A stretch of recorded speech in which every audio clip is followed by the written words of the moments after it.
Good morning, students. In the ellipse, we are having special methods: arc of circles method or foci method, otherwise intersecting arcs method. In this problem, major axis 120, minor axis 80. Now I am drawing the major axis length. Draw a horizontal line. Draw a horizontal line.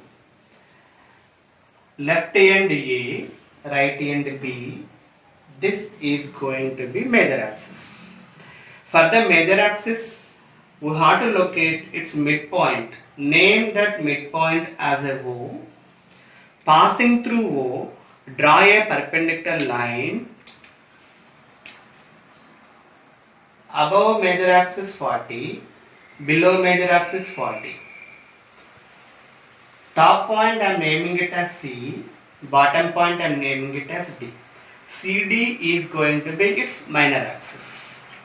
After getting the major axis and minor axis and these minor axis, major axis intersecting at the point O. After getting this AB, CD, its midpoint O. How to get its respective foci? Now, half of the major axis length is going to be radius. Now it is AO or OB. And minor axis ends are the centers. You have to cut the major axis, you will get the respective foci. Now you can see AB is going to be its half of the major axis length. D is going to be center. I am drawing one arc on OB.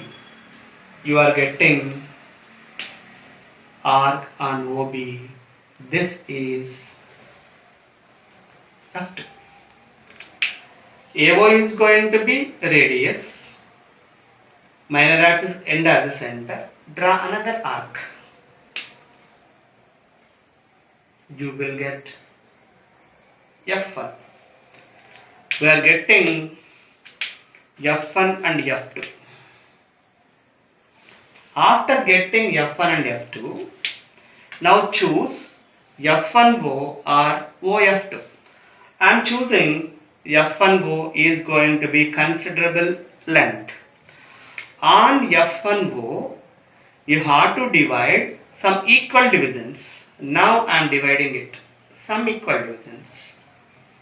First point, second point, third point and fourth point. First division, second division, third division. By using acute angle method, dividing a straight line into n number of equal parts. First, second, third.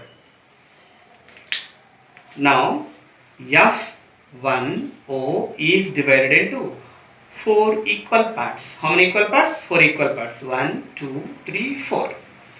After getting this F1O into equal number of divisions, next step is going to be A1 is going to be radius. I am writing here A1 radius. A1 is the radius and F1 is the center. F1 is the center. You have to draw 2 arcs above the major axis, below the major axis. A1 is going to be its radius. F1 is going to be center. You have to draw 2 arcs. Similarly, A1 is radius and F2 is the center. A1 is going to be radius, F2 is going to be center.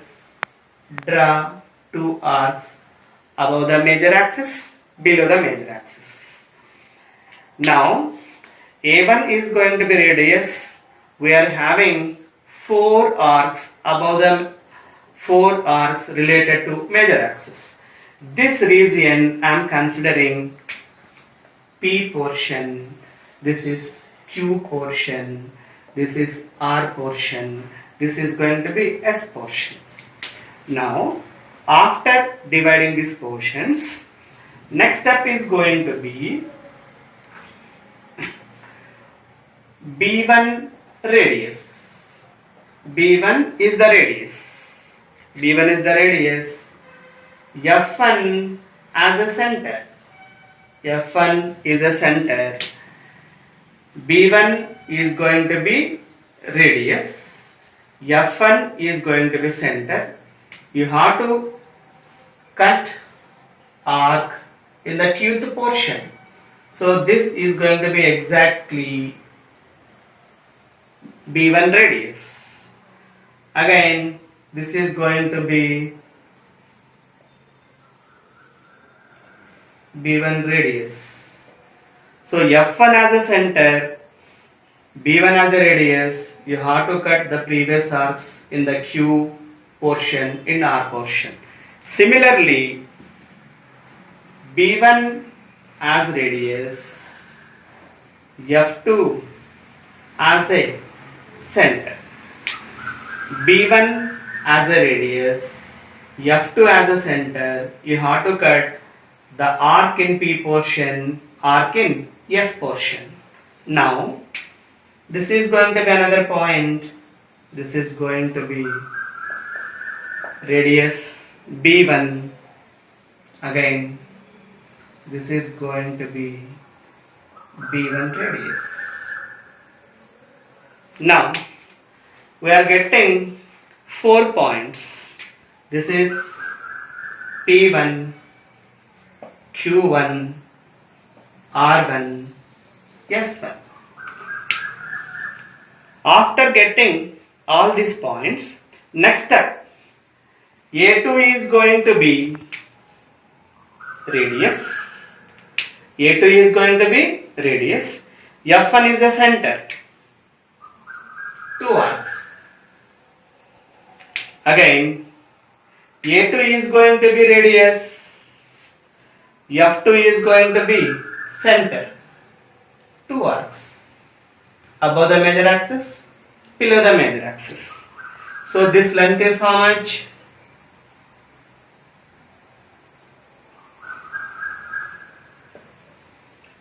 A2. After getting this, then B2 is going to be radius, F1 as a center. B2 is going to be radius, F1 as